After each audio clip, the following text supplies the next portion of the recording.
Hello guys, നല്ല തണുപ്പുള്ള നല്ലൊരു സുപ്രഭാതമാണ് ഇപ്പോൾ നമ്മൾ കാണുന്നത് അല്ലേ. എൻ്റെ ലൈവ് എല്ലാം കാണുന്നവർക്കെല്ലാം ഈ ഒരു പ്ലേസ് ഭയങ്കര ഇഷ്ടമാണ് കേട്ടോ. ഇവിടെ നിൽക്കുമ്പോഴത്തേനും സബ്സ്ക്രൈബേഴ്സും അല്ലാത്തവർക്കൊക്കെ ഒരുപാട് ഇഷ്ടമാണ് ഈ ഒരു സ്ഥലം. നമ്മുടെ വീടിൻ്റെ ഫ്രണ്ട് വ്യൂ ആണ് ഇപ്പോൾ കണ്ടത്. ഞങ്ങളിന്ന് രാവിലെ അമ്പലത്തിൽ പോകാനായിട്ട് തയ്യാറാകുകയാണ്. ശിവക്കുട്ടീനെ രാവിലെ തന്നെ വഴക്കിടാതിരിക്കാൻ വേണ്ടി വാക്കറിലൊക്കെ ഇരുത്തി സിറ്റ് ഔട്ടിൽ ഇരുത്തിയേക്കാണ്. പുള്ളിക്കാരിയും കാഴ്ചകളൊക്കെ കണ്ടാണ് ഇരിക്കുന്നത്. ചേച്ചിമാരുണ്ട് ചുറ്റിനും, വഴക്കിടിക്കാതിരിക്കാൻ വേണ്ടി ചേച്ചിമാർ നോക്കുന്നുണ്ട്. അങ്ങനെ ഞാൻ കുറച്ച് പണിയെല്ലാം ഒതുക്കിയിട്ട് അമ്പലത്തിൽ പോകാനായിട്ട് തയ്യാറെടുക്കുകയാണ്. മധുശേട്ടൻ പല്ലുതയായിട്ട് പുറത്തിറങ്ങിയിട്ടുണ്ട്.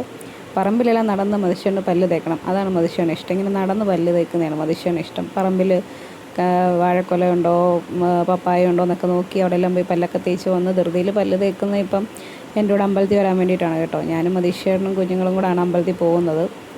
അപ്പം ഞങ്ങൾ പോകുന്ന ചങ്ങനാശ്ശേരിയിലാണ്. നമ്മുടെ ഇവിടുന്ന് വണ്ടിയിൽ പതുക്കെയാണ് പോകുന്നത്, അതുകൊണ്ട് തന്നെ നമുക്ക് നേരത്തെ ഇറങ്ങണം. കാക്കക്കുളിയൊക്കെ കുളിക്കുന്നുണ്ട് കേട്ടോ. അതെന്നെ ഞാൻ വീഡിയോ എടുക്കുന്നുണ്ട്, അപ്പോൾ ചുമ്മാ ഷോയ്ക്ക് കാണിക്കുന്നതാണ്. സ്കിപ്പി ആണെങ്കിൽ ശിവക്കുട്ടീനെ നോക്കി ഇങ്ങനെ ഇരിക്കുകയാണ്. ഞാനിങ്ങനെ സ്കിപ്പി ചെയ്യുന്ന വിളിച്ചപ്പോഴത്തേന് എന്നെ നോക്കുന്നുണ്ട് കേട്ടോ. ശിവക്കുട്ടിക്ക് ഭയങ്കര ഇഷ്ടമാണ് സ്കിപ്പിനെയും കോഴീനെയൊക്കെ, അപ്പോൾ അവളതേ നോക്കിയേക്ക് പാക്കുകളിൽ അവിടെ ഇരിക്കുകയാണ്. പിന്നെ ആണെങ്കിൽ നമ്മൾ കുറച്ച് ദൂരം ഉള്ളതുകൊണ്ട് നമ്മൾ പതുക്കെ പോകത്തുള്ളൂ കേട്ടോ. വണ്ടിയിൽ നമ്മൾ പിള്ളേരായിട്ട് പോകുന്നുണ്ട്, നമ്മൾ സ്ലോയിലേ പോകത്തുള്ളൂ. പോകുന്ന വഴിയിലല്ലേ ഇപ്പോൾ പാടത്തെല്ലാം കൃഷിയൊക്കെ ഉള്ളത് കൊണ്ട് തന്നെ നടീച്ചിലും കളപറിച്ചിലൊക്കെയാണ് ഇപ്പം ഞാറൊക്കെ വന്ന് ഇപ്പോൾ യാത്ര ചെയ്യാൻ നല്ല രസമാണ് കേട്ടോ. ഞങ്ങളങ്ങനെ അമ്പലത്തിലെത്തി. പെരുന്നാൾ സുബ്രഹ്മണ്യ സ്വാമി ക്ഷേത്രം അവിടുത്തെ കുളമാണിത്. ഇവിടെ കാലൊക്കെ ഇറങ്ങി കഴുകിയിട്ടാണ് നമ്മൾ കയറുന്നത്. ആ കുളത്തിൽ നിറച്ച് മീനുകളുണ്ട് കേട്ടോ.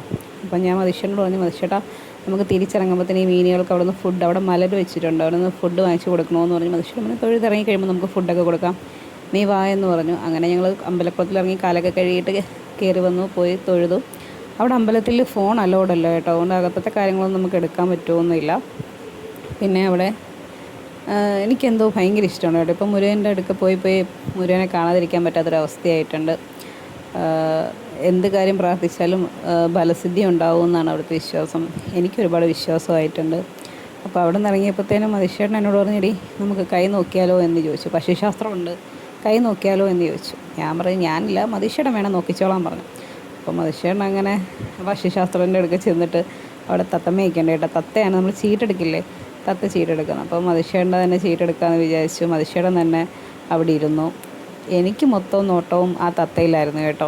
എനിക്ക് അതെന്ത് പറയുന്നു, ഭാവി എന്തോ ഭൂതം എന്തെന്നൊന്നുമല്ല, എനിക്ക് തത്തേനെ ഭയങ്കര ഇഷ്ടമാണ്. എന്ത് രസമല്ലേ കാണാനായിട്ട്, എന്ത് ക്യൂട്ടാണ് കാണാനായിട്ട്.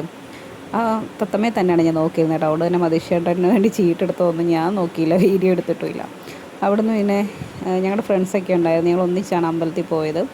അപ്പോൾ അവരും ഉണ്ടായിരുന്നു. അപ്പോൾ അവരുമായിട്ട് ഞങ്ങൾ പോയി മീനുള്ള ഫുഡൊക്കെ വാങ്ങിച്ചുകൊണ്ട് വന്നിട്ട് ഞങ്ങൾ വീണ്ടും അമ്പലക്കുളത്തിൽ വന്നിട്ട് മീനുകൾക്ക് ഫുഡ് ഇട്ട് കൊടുത്തു. അത് നല്ല രസമായിരുന്നു കേട്ടോ. അത് ആ ഫുഡ് അങ്ങനെ ഇട്ട് കൊടുക്കുമ്പോൾ അവയെല്ലാം കൂടെ ഒന്നിച്ച് ഒരു സ്ഥലത്തോട്ട് വന്നിട്ട് പൊങ്ങി വന്നിട്ട് ഫുഡൊക്കെ കഴിച്ചിട്ട് പോകുന്ന കാണാൻ നല്ല രസമുണ്ടായിരുന്നു. ഒരു പ്രത്യേക ഫീലാണ് കേട്ടോ അത് കണ്ടിരിക്കാനായിട്ട്. അപ്പോൾ ഞാനും സുചേച്ചിയും മധുശേട്ടനും പിള്ളേരും രാധികയും എന്നൊക്കെയായിട്ടോ അവരുടെ പേരുകൾ. ഞങ്ങളെല്ലാവരും കൂടെ ഒരുമിച്ച് അമ്പലക്കുളത്തിൽ കുറച്ച് നേരമൊക്കെ ഇരുന്ന് വഴിപാടെല്ലാം കഴിഞ്ഞ് ഞങ്ങൾ ഇറങ്ങി. ഞങ്ങളങ്ങനെ തിരിച്ചു പോവുകയാണ് ഗൈസ്. അപ്പം ഇന്ന് ഇത്രയേ ഉള്ളൂ. എല്ലാവർക്കും വീഡിയോ ഇഷ്ടപ്പെട്ടെങ്കിൽ ലൈക്ക് ചെയ്യണം, ഷെയർ ചെയ്യണം, സബ്സ്ക്രൈബ് ചെയ്യണം. എൻ്റെ ചാനൽ എൻ്റെ ലോകമാണ്, എല്ലാവർക്കും ഒരുപാട് ഇഷ്ടപ്പെടുമെന്ന് വിചാരിച്ചുകൊണ്ട് തന്നെ ഇന്നത്തേക്ക് ഇത്രയേ ഉള്ളൂ. Okay, tata bye bye. Okay, see U.